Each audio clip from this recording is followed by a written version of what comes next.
potentially involved yet another Democratic candidate or a presidential candidate. So, I got to think that through a little bit more. But I think the relevant thing here is no one should necessarily be surprised by this. If you saw Ron Johnson and Chuck Grassley's report in September, they noted that numerous of Hunter Biden's activities appear to have been flagged by the federal government for suspicious activity. And it seems as though the FBI took that seriously. Now, Laura, this is how a Washington Post contributor thinks we should handle the Hunter Biden revelation, saying the Russian interference of 2016 holds valuable lessons on what to do and what not to do in 2020. We must treat the Hunter Biden leaks as if they were a foreign intelligence operation, even if they probably aren't. Laura, even if they aren't, okay, this is how delusional the media have become, irreversibly destroying themselves in my mind. It's gone from the absurd to the ridiculous, Laura. I mean, I've never heard anything like it. But I just, my real problem here is how does an institution like the Washington Post allow an opinion writer onto their pages to push Russian disinformation when that has been so significantly and profoundly discredited with legions of evidence and documents and everything from Inspector General's reports to transcripts under oath to the special counsel, et cetera, right? And that's what I find is so disturbing about all of this.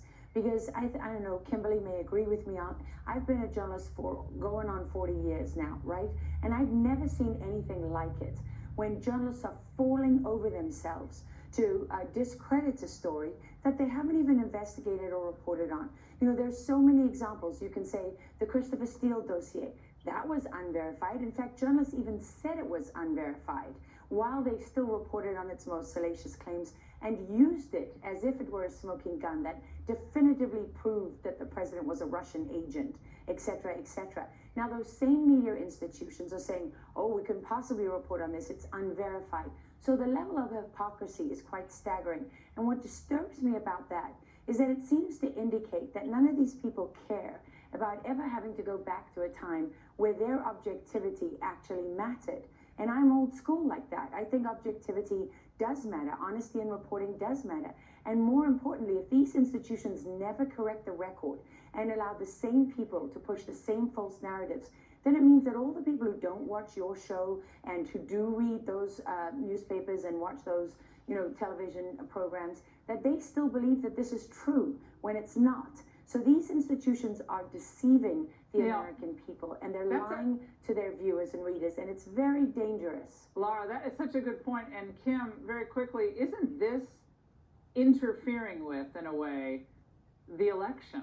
Or at least interfering with a free flow of objectively confirmed information, pieces of information about, the enrichment of the Biden family. We got about 15 seconds, but that's interfering. Yeah, but this is of a piece, Laura. We are witnessing an unprecedented aspect of this election, in which a media in which we previously just said was biased is now something much more. It's an active participant in the election. You have Donald Trump versus two opponents, the media and Joe Biden. Yeah, he's always debating two at least. Well, Ladies, and I would say three, Laura. I would say three because I'm not as kind as Kimberly. I think the FBI has a lot to answer for. Ah, well, the president, I think, agrees with that. Ladies, thank you so much. And what's the difference between a Trump and a Biden rally? Our own Raymond Arroyo found out today in Tampa what he saw in moments.